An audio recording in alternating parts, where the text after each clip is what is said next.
परम गुरु श्रीमद करुणासागर महाराज श्री रचित सकलता अद्वैत लक्ष्य बोध पंचीकरण ग्रंथ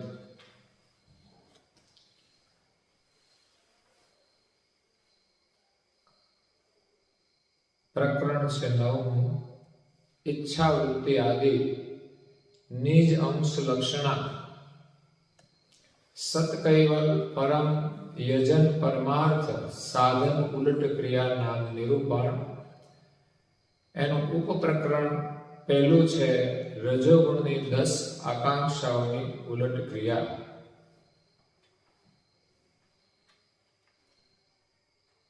अत्यारे आपणे 5मी उच्चार आकांक्षानी उलट क्रिया विषे वांचन कर्યું। ज्ञान संप्रदायना अध्यस्थापक कैवल वेता परम विशेषांश परम गुरु श्रीमद करुणासागर महाराज जगतना जीवोनु परम कल्याण करवा माटे स्वरचित सकलता अद्वैत लक्ष्य बोध पंचीकरण ग्रंथना 9मा प्रकरणमां इच्छा वृत्ति आदि निज अंश लक्षणा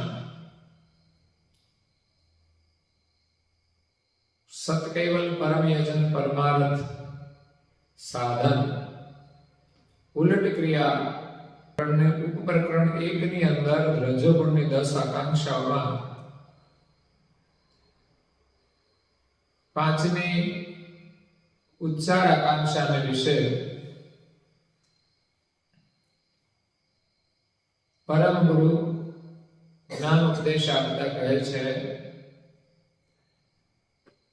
कि उच्चार आकांक्षा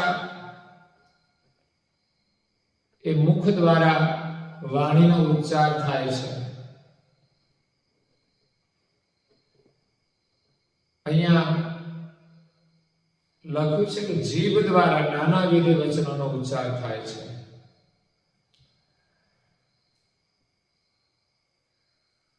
જો કે જીભ દ્વારા રસની આપણે અનુભૂતિ કરીએ છીએ ખાનપાન આદિ એટલે ઉચ્ચાર માટે જીભ પણ વપરાય છે પણ એના માટે मुख इंद्रिय है। मुख द्वारा આપણે બે કામ કરીએ છીએ। શું? એક ખાવાનું અને બીજું પીવાનું અને ત્રીજું ઉચ્ચાર કરવાનું કામ છે। ખાવા પીવાનું અને ઉચ્ચાર કરવાનો। ગઈ કથાની અંદર ખાવા પીવા વિશે આપણે બહુ વિસ્તારથી કથા કરી હતી, જેમાં અમારા ભાઈઓને ખાસ લાગુ પડતી હતી। જો કે બહેનોને પણ લાગુ પડે અને સાધક માત્રને લાગુ પડે કે આહાર આપણો કેવો હોવો જોઈએ। કરુણાસાગર મહારાજશ્રીએ અહીંયા ઉલટ ક્રિયાનું વર્ણન કર્યું છે કે જે 10 ઇન્દ્રિયો છે એની 10 આકાંક્ષાઓ છે એ अधोमुखी થઈ ગઈ છે, સંસાર તરફ વર્તમાન કરે છે, એને સંસાર તરફથી ઉલટાવાની છે। ઉલટ ક્રિયા એટલે ઉલટી ક્રિયા નથી, પણ સંસાર તરફ છે ને એને એમાંથી ઉલટાવાની છે। તો આ 10 ઇન્દ્રિયોની ક્રિયાઓને જો ઉલટાવી લેવામાં આવે ને તો બધી સાધના થઈ જાય। આ જ આપણા જીવનનું મુખ્ય વ્રત છે। હવે ખાવા પીવાની વાત આવી ત્યારે પરમ ગુરુ આ ઉચ્ચાર આકાંક્ષાના પહેલા જે ખાવા પીવાની વાત કરી છે એનું આપણે અધ્યયન કર્યું। એમાં થોડું અંતમાં જે છે બાકી હતું કે અંશની જે દ્રષ્ટિનું ખાવું પીવું તે શું છે। શરીર માટે આપણે મુખથી ખાઈએ છીએ, એ શરીરને જ પોષણ મળે છે એવું નથી, આપણા મન અને બુદ્ધિને પણ પોષણ આપે છે। શરીરને વિશે જરૂરી ખાનપાન પરમ ગુરુએ બતાવ્યું કે જે સાત્વિક ભોજન છે આપણે કરવું જોઈએ. જે ખાવાની ચીજ છે એ જ આપણે યોગ્ય માત્રામાં ખાવી જોઈએ, યોગ્ય સમયે ખાવું જોઈએ. એ બધું જ ખાવાનું મહત્વ છે. તો એનાથી આપણું આરોગ્ય પણ સારું રહે અને આપણને સાધનાની અંદર પણ સહયોગ મળે છે. અહીંયા અંશની જે દ્રષ્ટિ છે એનું ખાનપાન બતાવે છે. અંશ આ શરીરમાં છે એની એક દ્રષ્ટિરૂપી મુખ છે. અંશની દ્રષ્ટિનું જે મુખ છે એ દ્રષ્ટિ દ્વારા બધું ખાનપાન કરે છે. આમ તો 10 ઇન્દ્રિયો દ્વારા જે કંઈ આપણે ગ્રહણ કરીએ ને એનો આહાર કહેવામાં આવે છે. આંખનો આહાર રૂપ છે, કાનનો આહાર શબ્દ છે, નાસિકાનો આહાર શ્વાસ છે, ગંધ છે, હાથનો આહાર લેવું દેવું છે, પગનો આહાર ગમન કરવાનું છે. તો 10 આકાંક્ષાઓ છે એ 10 ઇન્દ્રિયોનો આહાર છે, એનું ભોજન છે. અહીંયા શરીરના ભોજનની સાથે પરમ ગુરુએ આધ્યાત્મિક વાત બતાવી કે અંશનું જે ખાનપાન છે તે શું છે, અને એ બહુ મહત્વનું છે. અને એ છે સકર્તા પતિનું પરમ પદ. સર્જનહારનું જે ધામ છે, આપણું નિજ ઘર છે, એને જ આપણે ભુક્તપાન કરવાનું છે, એનું જ રસપાન કરવાનું છે, એનું જ અવલોકન કરવાનું છે. પણ આપણે તો અહીંયા બધે દોડાદોડી કરીએ છીએ. અંશ આ મિથ્યા વસ્તુઓ છે એનું વધારે ખાનપાન કરે છે. પણ કરવાનું એ છે કે આપણે જે મેળવવાનું છે એ પરમ પદ છે. તો અંશની દ્રષ્ટિનું ખાનપાન એ પરમ પદ મળે એવો આહાર એને મળવો. તો સંસારના ભોગવિલાસના રસથી તો આપણને એ આહાર મળશે નહીં. 10 ઇન્દ્રિયોનો જે રસ છે ને એ અંશનું ખાનપાન છે. તો પરમ પદની પ્રાપ્તિ થાય એવો આહાર. માનો કે આપણે કઈ વસ્તુની જરૂર હોય અને આપણે લેવાનું હોય તો અંશ છે ને એનું જ ચિંતન કરે, એનો જ એ ગ્રહણ કરે બધું. તો એનો આહાર લેતો હોય છે. એને મળી જાય ત્યાં સુધી એનો જ આહાર લે, બસ બીજું કઈ લે. એમ આપણે માનવ જીવન મળ્યું છે. દુનિયાની વસ્તુ તો ઠીક છે, જરૂરિયાત જેટલી છે એટલું જ મહત્વ છે. ઘણાની પાસે એટલું ના હોય ને તોય ચલાવી લેવું પડતું હોય છે. થોડા કપડા હોય તો ચાલે, જૂતિયા ના હોય તો ચાલે, એક ટાઈમ જમવાનું હોય તો ચાલે. એ સિવાય તો વધારાનું આપણે કેટલું બધું કરીએ છીએ. માથાના વાળ કાળા કરીએ, ક્યાં જરૂર હોય છે? બહુ શોખ માણસ. એ ખાનપાન કરી જાહે ક્યાં? તો કે રીસમાં જાહે, ક્યાંક બીજે જાશે. તો પરમ પદનું ખાનપાન કરવાનું છે. અંશની દ્રષ્ટિનું ખાનપાન એ પરમ પદ છે. એની પ્રાપ્તિ થાય એવો જ રસ બધી ઇન્દ્રિયોથી આ અંશને મળવો જોઈએ. દરેક ઇન્દ્રિયોની ચાસણી આગળ આવ્યું હતું.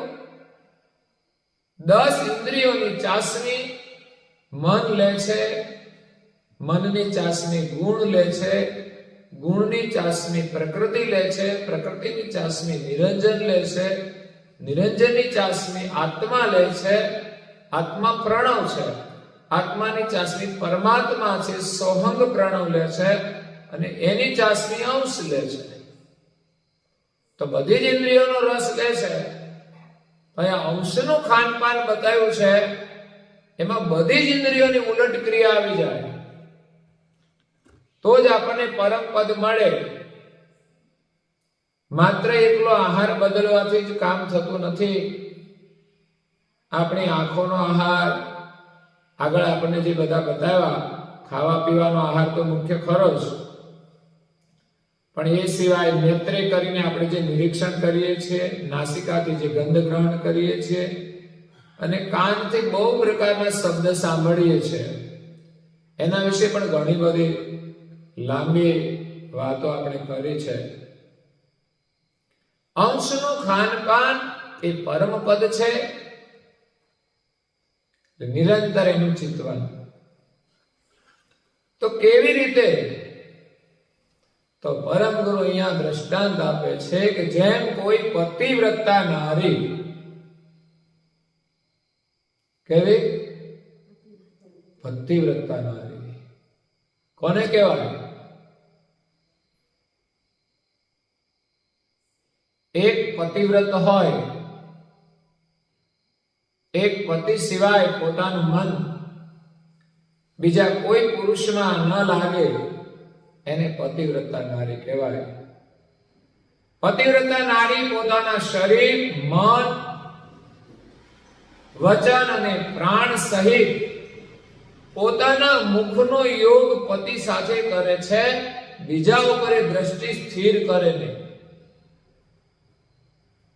એનું સૂક્ષ્મ અવલોકન ના કરે, બસ વ્યક્તિ રૂપે જોવે. એ સિવાય એક પતિ સાથે જ પોતાની દ્રષ્ટિનો મેળાપ કરે છે, પોતાના મુખનો યોગ કરે છે.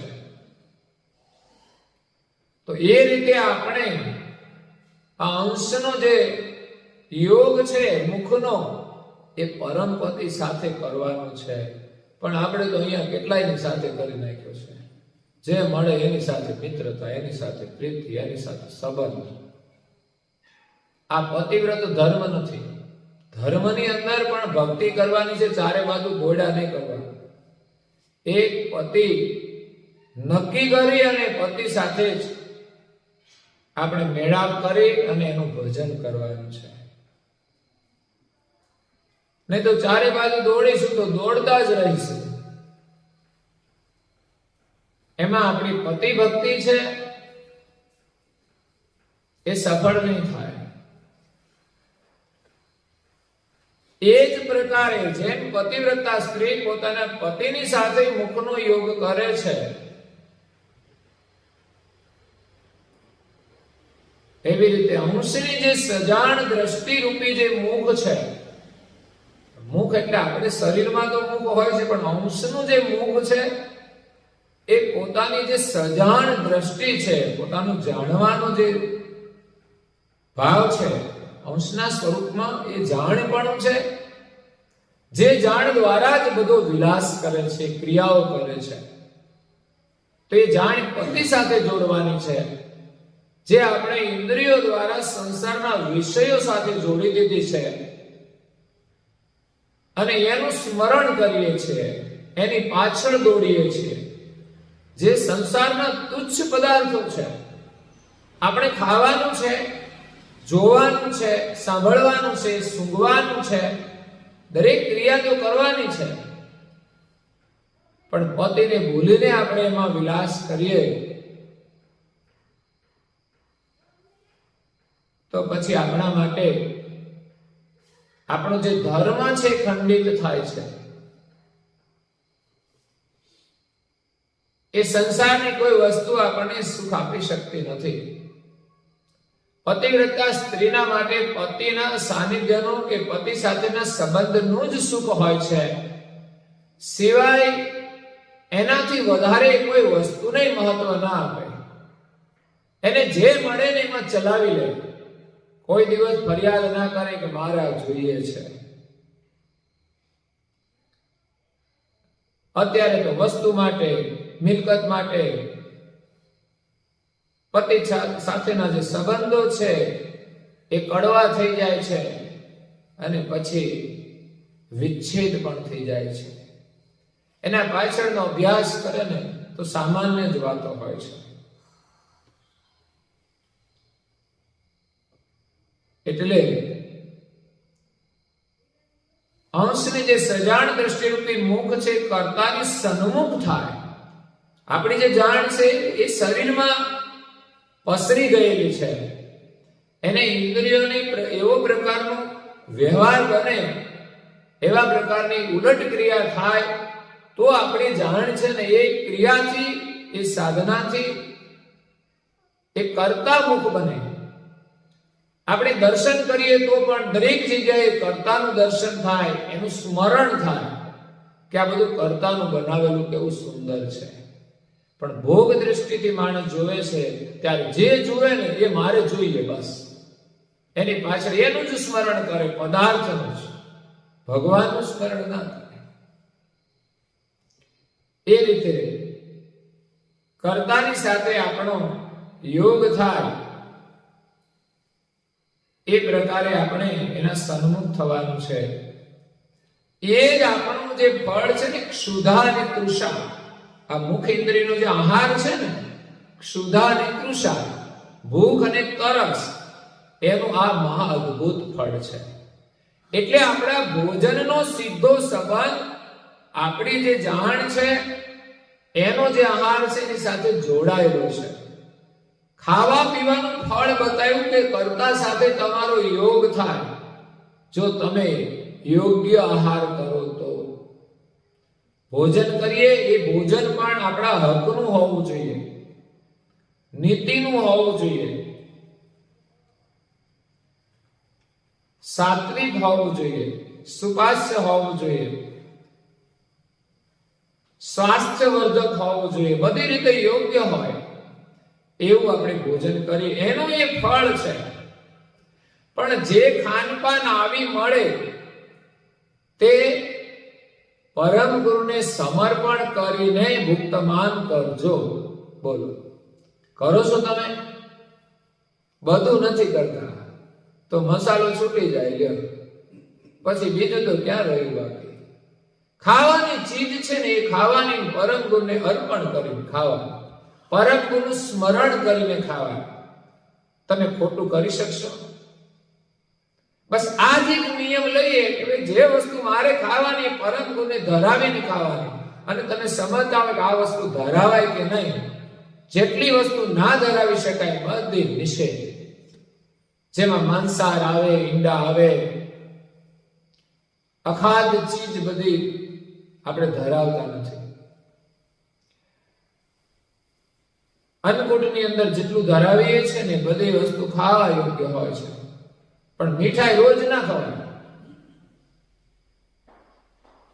મહેમાન આવે ને ત્યારે બનાવવાનું હોય એના આદર માટે, ત્યારે આપણને મળી જાય. એટલે સાત્વિક ભોજન ખાવાનું હોય, સુપાસ્ય ભોજન. અને મિત્ત ભોગ એટલે માપનું જમવાનું, ઋત ભોગ એટલે ઋતુ અનુસાર જમવાનું, અને હિત ભોગ જે આપણા માટે હિતકારી હોય, આપણી સંસ્કૃતિ અનુસાર હોય એવું ભોજન આપણે. અને એ પણ કેવી રીતે કરવાનું એના નિયમો હોય છે. અત્યારે હાલતા ચાલતા ખાય છે લોકો, ઉભા ઉભા તો ખાય છે પણ હાલતા ચાલતા બૂટ પહેરીને ખાય પાછું.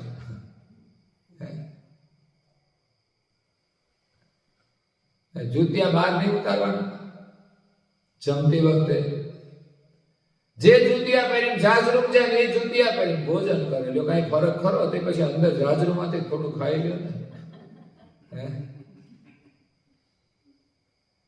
ખરેખર આ મસાલા ખાવા આ બધું ખાવું ને એના આમાં કઈ ફરક નથી લાંબો. તમે ખાવા મળો ને તો ખાવાય મળો, એવું છે બધું. એવો આ કચરો છે. અમુક વસ્તુ તો ભૂંડ પણ ના ખાય, એને દુર્ગંધ આવે. તો અહીંયા જે ખાનપાન આવી મળે તે પરમ ગુરુને અર્પણ કરીને મુક્તમાન કરજો.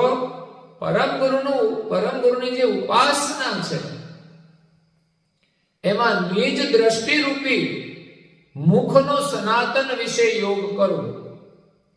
આપણે પરમ ગુરુની જે કંઈ ભક્તિ કરી એને ઉપાસના કહેવાય. તો એ ભક્તિની અંદર અંશની જે દ્રષ્ટિ છે એનું મુખ માલિક તરફ જોડાય એવો યોગ કરવો. તમારું કોઈ એવું વ્રત ખરું કે જે વ્રત દ્વારા પરમ ગુરુ સન્મુખ આપણી વૃત્તિ થાય, સનાતન પતિ સાથે આપણો સંયોગ થાય, એવું કોઈ વ્રત ખરું તમારું?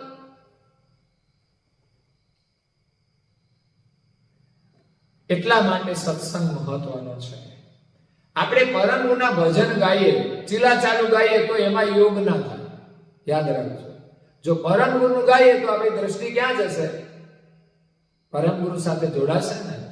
સનાતન પતિ સન્મુખ આપણી જાણ થશે. એ જે સ્મરણ આવે એ માલિકનું દર્શન કરાવે છે. એટલે અહીંયા બધું ભૂલાઈ જાય અને આપણે આપણું અંતર જોડાણ એની સાથે થાય છે. એટલે આપણે અન્ય ભજનો ગાવા ના ગમે, ચીલા ચાલુ ભજન. હા, સામાજિક રીતે ઉપદેશ ના હોય અને લોકોના માટે કોઈક ભજન ગવાય. જેમ અમારે પણ કથામાં થોડું હાસ્ય કરવું પડે, નહીં તો છે ને કથા તો કથા જ હોય. પરમ ગુરુને જે શબ્દ હોય ને એમ જ કથા કરવાની હોય, પણ જલ્દી ઊંઘ આવી જાય એટલે પછી થોડું આમ તેમ બધી વાતો કરીએ તમારી સાથે હસવાનું. તો પરમ ગુરુની એ સાચી ઉપાસના છે જેની સાથે આપણી સજાણ દ્રષ્ટિરૂપી મુખનો યોગ સનાતન કર્તાની સાથે થાય. ત્યારે તો જે પ્રકારે કામિની વ્રેહવંતી પુરુષની સાથે જે રીતે અનુસરે એ પ્રકારે પોતે જ અર્પણ થઈ જાય ત્યારે જે સંયોગ થાય છે. આ તો સંસારનું દ્રષ્ટાંત આપ્યું છે. સંસારમાં જે પતિ અને પત્નીનો જે પ્રેમ હોય છે એમાં એક પતિ પ્રત્યેનો જે સ્નેહ હોય છે અને એની સાથે એકતા રાખીને જે સ્ત્રી વિચરણ કરે છે, એની સાથે વિહાર કરે છે, એ પ્રકારે આપણે કૈવલ્યની સાથે એકતા કરવાની છે.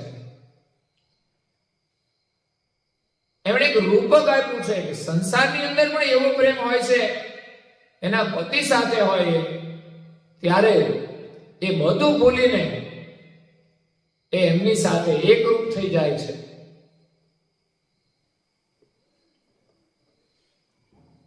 તો એ પ્રેમ કેવો હોય છે? કરુણાસાગર બાપજી જ્ઞાન ભક્તિ વૈરાગ નિરૂપણ ગ્રંથમાં એનું એક દ્રષ્ટાંત આપ્યું છે.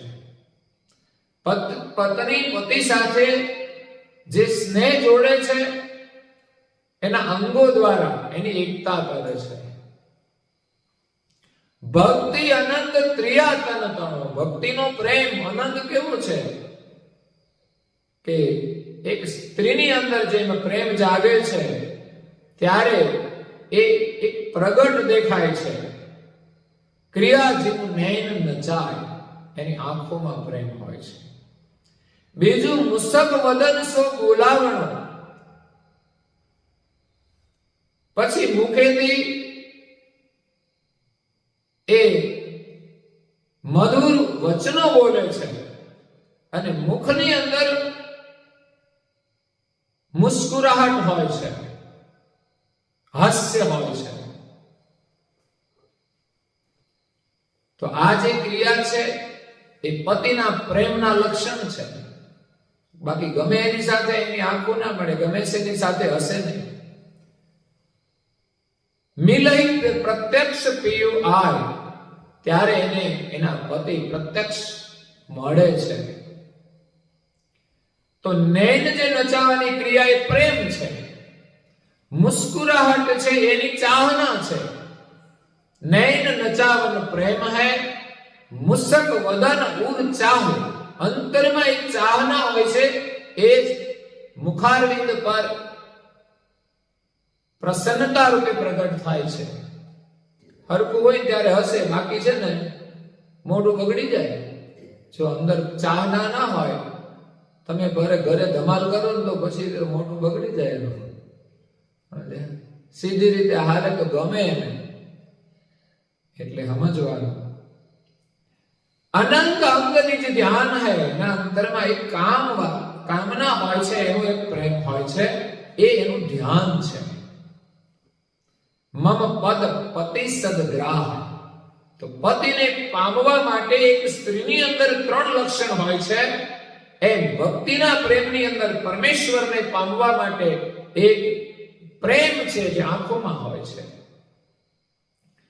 વદનની અંદર જે મુખ અરવિંદ ઉપર મુસ્કુરાહટ છે એની ચાહના છે, અને ભીતરમાં રહેલો જે આનંદ છે એનું ધ્યાન છે. નિરંતર પતિનું ધ્યાન કરે. તો આ 3 પ્રકારે આપણે ભક્તિ કરીએ, અવલોકન કરીએ પતિનું, તો પતિ સાથે આપણો યોગ થાય છે. અને સાચો પ્રેમ તો સંસારમાં એક પતિવ્રતા સ્ત્રીનો છે. કારણ કે જે દ્રષ્ટાંતો આપ્યા છે ને પતિવ્રતા સ્ત્રીના આપ્યા છે. એનો પ્રેમ ભક્તિ સાથે જોડાયેલો હોય છે, ધર્મ સાથે જોડાયેલો હોય છે. અને આજકાલ જે પ્રેમની પરિભાષા છે એ તો લૌકિક હોય છે, જેમાં સભ્યતા પણ ના હોય, કઈ મર્યાદા પણ ના હોય. રોડ ઉપર નીકળ્યા હોય ગાડી પર બેસીને તો પણ મર્યાદા ના હોય, તો પછી પ્રેમ ના કહેવાય. એ ક્યારે ગાડી ઉપરથી નીચે પડે કશું કહેવાય નહીં.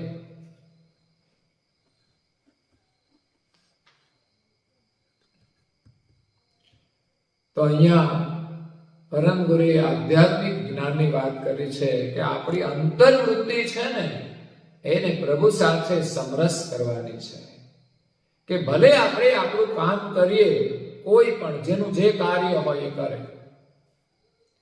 પણ એ કામ કરતા કરતા પણ અંતર્મનથી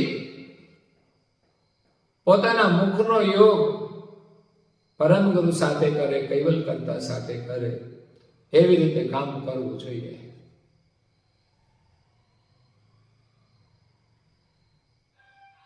હવે આગળ પરમ ગુરુ 5મી ઉચ્ચાર આકાંક્ષાની ઉલટ ક્રિયા બતાવે છે. વાણી, મુખ દ્વારા જે ઉચ્ચાર કરવામાં આવે છે એ વાણી છે. ભગવાને આપણને અમોઘ શસ્ત્ર આપ્યું છે, વાણી. આ શસ્ત્ર છે, હા, તીરની જેમ લાગે. જો ફાયરિંગ કરે ને તો ગોળીની જેમ જાય, અને એનો ઘા જો સામે વાળાને લાગે એ જિંદગીમાં ભૂલે નહીં. માણસને શરીર ઉપર ઘા લાગે ને હથિયારનો, એ રૂજાઈ જાય પછી ભૂલાઈ જાય, એનો ડાઘે ક્યાં છે ખબર ના રહે. પણ વાણીનો ઘા લાગ્યો ને સાહેબ, ગમે ત્યાં હામો મળે ને એને યાદ આવી જાય કે આણે મને આમ કીધું હતું. જિંદગીભર લોકો યાદ રાખે છે. બદલો લેવાની વૃત્તિ, પ્રતિશોધની વૃત્તિ, પ્રતિક્રિયા કરે છે. જ્યારે ભગવાન બુદ્ધ હતા ને, એનો કોઈ પણ નો કેવો પણ વ્યવહાર હોય, કોઈ દિવસ પ્રતિશોધની ચાહના નથી, કોઈ પ્રતિક્રિયા આપતા નહોતા. એક માણસ તો આવીને એના પર થૂકી ગયો, બોલો, તોય બુદ્ધ કશું બોલ્યા નહીં. પણ એના શિષ્યો હતા ને એ અકળાયા કે આવું અમારા ગુરુ ઉપર કરે છે. પણ એમણે એને શાંત કર્યા કે માણસ એ ક્રિયા દ્વારા આપણને કંઈક કહેવા માંગે છે. બીજા દિવસે આવ્યો ને ત્યારે માફી માંગે છે, એને એની ભૂલ સમજાઈ જાય છે. પણ પ્રતિક્રિયા કરો ને તો એનો છેડો નથી આવતો.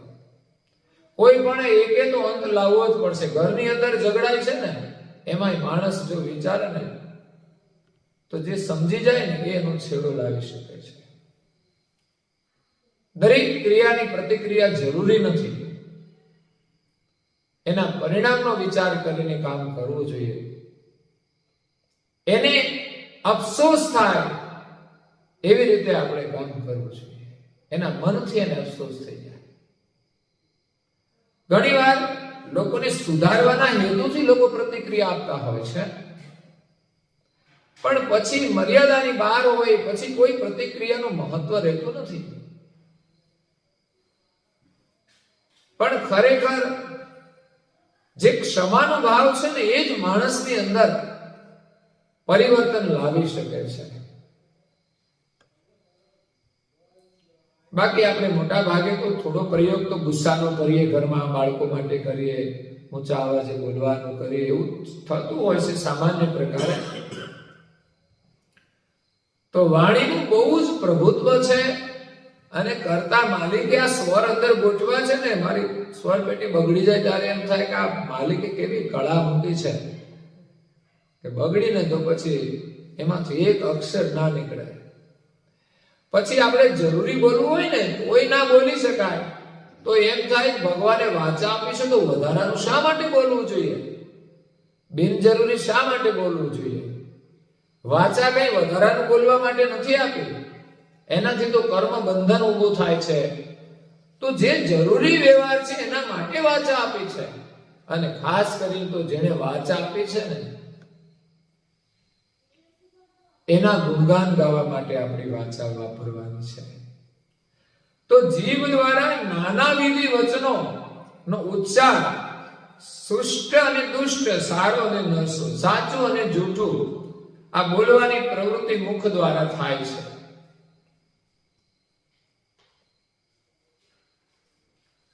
કોઈ મહાપુરુષે કહ્યું છે કે સાચ સમાન તપ નહીં, જૂઠ સમાન નહીં પાપ, જાકે હૃદય સાચ હે તાકે હૃદય આપ. જેના હૃદયની અંદર સત્યતા છે એ જ પોતાનું સ્વરૂપ છે. એટલે સત્ય સમાન કોઈ તપ નથી અને જૂઠ સમાન કોઈ પાપ નથી. પણ એ સત્ય અને જૂઠ માત્ર વાણી સાથે નથી જોડાયેલું, આપણા દરેક વ્યવહાર સાથે જોડાયેલું છે. દરેક ક્રિયા આપણી સાચી છે કે જૂઠી છે, અહીંયા તો વાત કરી છે વાણીની, બોલવાની. એક માણસ સાચું બોલવાનું વ્રત લે ને તોય સુધરી જાય. એક ચોર હતો,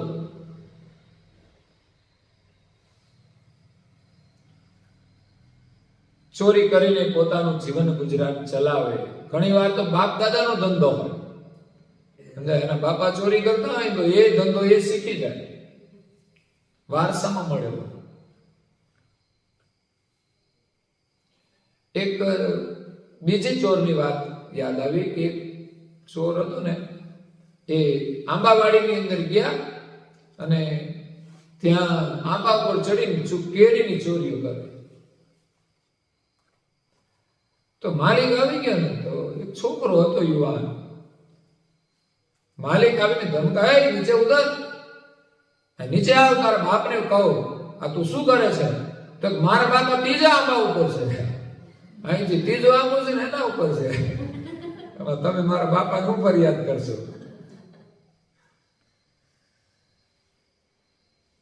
એટલે આ ચોર હતો ને, એ ચોરી કરીને ગુજરાન ચલાવે. એક દિવસ જંગલમાંથી જાય છે, તેને મહાત્મા મળે છે, તો એને પ્રણામ કરે છે. ચોર હોય કે માણસ ખોટું કરતો હોય ને તો પણ એની અંદર થોડા સંસ્કાર હોય છે.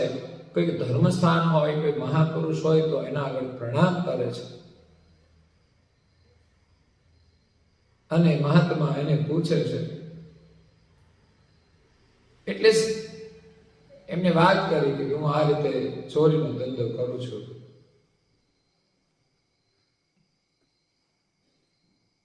તો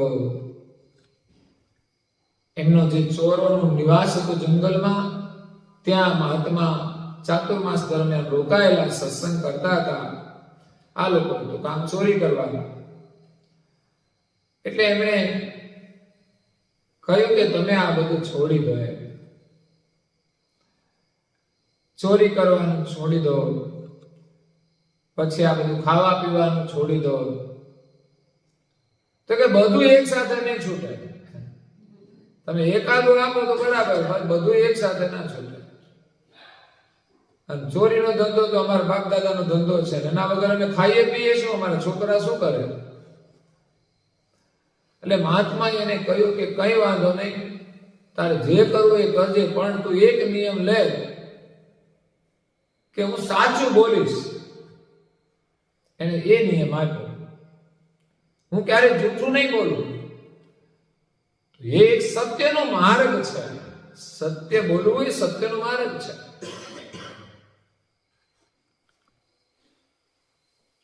મેં જોયું છે આ બધા પીવા વાળા છે ને બધા સાચું જ બોલે. એ મને કહી દે, પછી બીજાની ખબર નહીં, પણ મને જેટલા મળે છે ને એટલા કહી દે. હમણાં એક સરસ એવો મજાનો મળ્યો ને મિત્ર, મેં કીધું ભાઈ તું આ શું કરે છે? તો કે આ લવ શું કે છે. મેં કીધું કેટલું લે છે? તો કે 1 બોટલ 2 બોટલ 3 બોટલ છે. તો 1 બોટલ કેટલા ને આવે? 1500 ની. મેં કહું ઓ બાપ રે, 1500 ની બોટલમાં તો 20 લીટર તો દૂધ આવી જાય, હે 15-20 તો એમ જ નીકળી જાય. તો સાચું બોલવાનું મહત્વ, એ માણસ સુધરી જાય છે જો માણસ સત્ય બોલે. અહીંયા ચોરને નિયમ આપ્યો કે તું સાચું બોલજે. માણસ 12 વર્ષ સુધી સાધના કરે, એક જ જળ તળાવનું જળ પીવે અને ફળનો આહાર કરી અને 12 વર્ષ સુધી જો સાધના કરે મૌન, પછી બોલે ને એ સિદ્ધ થાય. કારણ કે પછી બકવાસ ના કરે. જેને 12 વર્ષ મૌન રાખ્યું હોય ને, લોકો તો 12 કલાક શું 12 મિનિટે નહીં રાખતા. મૌન એ અદ્ભુત શક્તિ છે. મૌન એક વ્રત છે. જેમ ખાવા પીવાના ઉપવાસ છે ને, એ વધારાનું ખાતા હોય ને એટલે એને સંયમમાં રાખવા માટે મનને ઉપવાસ કરવામાં આવે. એમ બહુ બકવાસ કરતા હોય ને એમને થોડું એકાદ દિવસ અઠવાડિયામાં મૌન વ્રત લેવું જોઈએ, કાં તો સંધ્યા પછી વ્રત લેવું જોઈએ, કાં તો અમુક કલાક વ્રત લેવું જોઈએ. એ સિવાય આ વાચા બંધ ના થાય. એ હવારે એકવાર ચાલુ થઈ જાય ને સ્વિચ, પછી બંધ જ ના થાય આખો દિવસ. હા, જરૂરી બોલે તો કોઈ જ વાંધો નથી. માણસને એમ લાગે કે આપણી જરૂર છે તો જ બોલવાનું. તો 4 જણા બેઠા હોય ને તો અમુક તો બકવાસ કરતા હોય, અમુક લોકો છે ને શાંતિથી બેઠા બેઠા સાંભળે. અમારા રાજેન્દ્રભાઈ, રાજુભાઈ, એ બધા મૌની વાત, બહુ વધારે પડતું બોલે નહીં. બધા બેઠા હોય ને તો લાગે જરૂરી એટલું જ વ્યક્ત કરે, બાકી બેઠા બેઠા સાંભળે. અને વિવાદ તો આવે છે ને, એ ગંભીરતા છે, એક સાધના છે, સ્થિરતા છે. તો ચોરને નિયમ આપ્યો ને પછી તો એને ચોરી કરવા જવાનું હતું અને એ તો રાજ દરબારમાં ગયો. એને એકવાર ગુરુનો પ્રસંગ આવ્યો, એટલે ગુરુ કર્યા ને એમણે, તો ગુરુનો પ્રસંગ આવ્યો ને તો એને સમાચાર બહુ મોડા મળ્યા. તો તૈયારીમાં એને જવાનું હતું. તો એને એમ થયું કે તૈયારીમાં જવા માટે તો શું કરવું, એક સારો ઘોડો હોય ને તો હું પહોંચી જાઉં. તો એ રાજ દરબારમાં ઘોડાની ચોરી કરવા માટે ગયો અને આમ ફૌજીનો ડ્રેસ પહેરીને ગયો. તો ત્યાં બધા ચોકી કરવા વાળા હોય ને, એને એમ કે આ તો ભાઈ અફસર માણસ છે, કોણ છે, રાતના હોય એટલે પૂછે. તો એને તો સાચું કીધું, હું તો ચોર છું. પણ પેલા એ મજાકમાં સમજ્યું કે આ મજાક કરે છે, હું ચોર છું. આવા ફૌજીના વેશમાં થોડો હોય ચોર. એટલે એને તો જવા દીધો અંદર. અંદર ગયો એટલે ઘોડો એમને સારો જોઈ ને છોડી દીધો. એના પર સવાર થઈને તો પૂરપાટ નીકળ્યો. ત્યારે પેલા ખબર પડી ગઈ ના તો આ તો ખરેખર ચોર જ લાગે છે.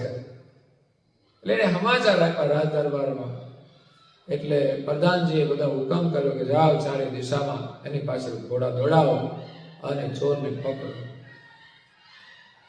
અને એક સત્ય બોલવાની સાથે એને નિયમ આપેલો કે જ્યાં પણ સંધ્યા થાય ને, આરતી થતી હોય ને, તો ત્યાં તારે ઊભું રહેવું 5 મિનિટ 10 મિનિટ. એટલે હું કહેતો હોઉં છું, આપણા યુવાનો બજાર બેઠા હોય ને, એ શરમની વાત છે. હજુ આપણે સમજતા નથી કે આ સંધ્યાના સમયે બજારે બેસવાનો સમય થોડો છે. આમ તો જે કે સંધ્યા થવાની એટલે કામકાજ પણ સમેટી લેવાનું હોય, મજૂરો પણ વહેલા નીકળી જતા હોય, ચાલો સંધ્યા થઈ ઘર ભેગા, તો પછી ખેડૂતો પણ ઘરે આવી જાય.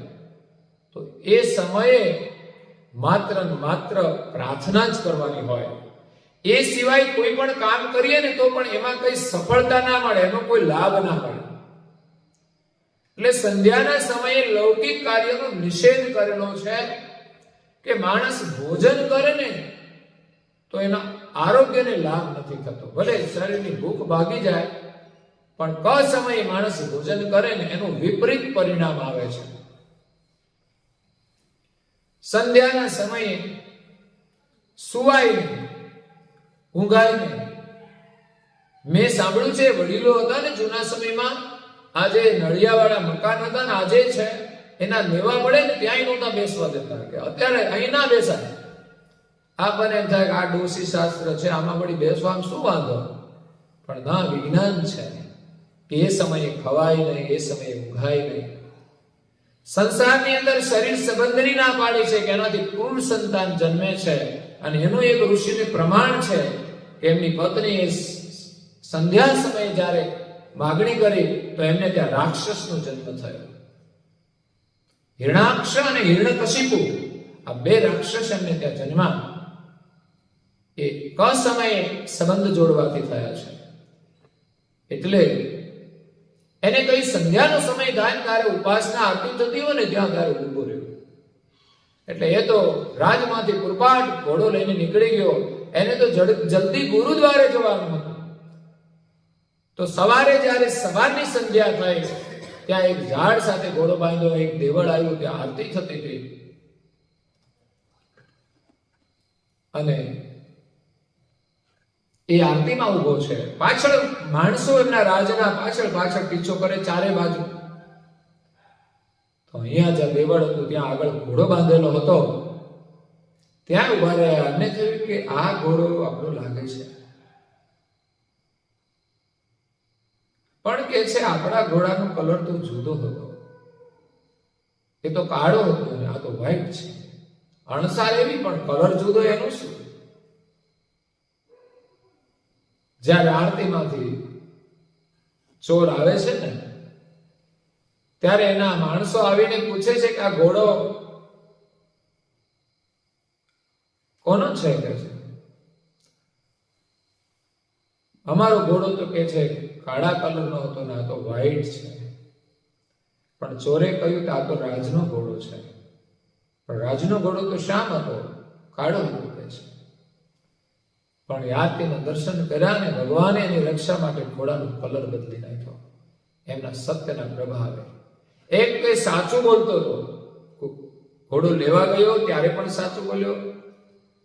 અને અહીંયા આવીને પૂછે છે, નહીં તો ચોર માણસ છે ને એની ગાડી પકડાઈ જાય ને તો એમ ના કહે કે આ ચોરીની ગાડી છે, આ તો બીજી છે, આ તો આમ છે, એમ કરીને છૂટવા પ્રયાસ કરે. પણ આ તો એને ગુરુના વચનોમાં, સંતના વચનોમાં વિશ્વાસ હતો કે સંધ્યાનો સમય થાય તો ઉપાસનામાં હું રહીશ, હું સાચું બોલીશ. બીજું બધું એને કરવા દીધું, તારે ચોરી કરવી કરજે.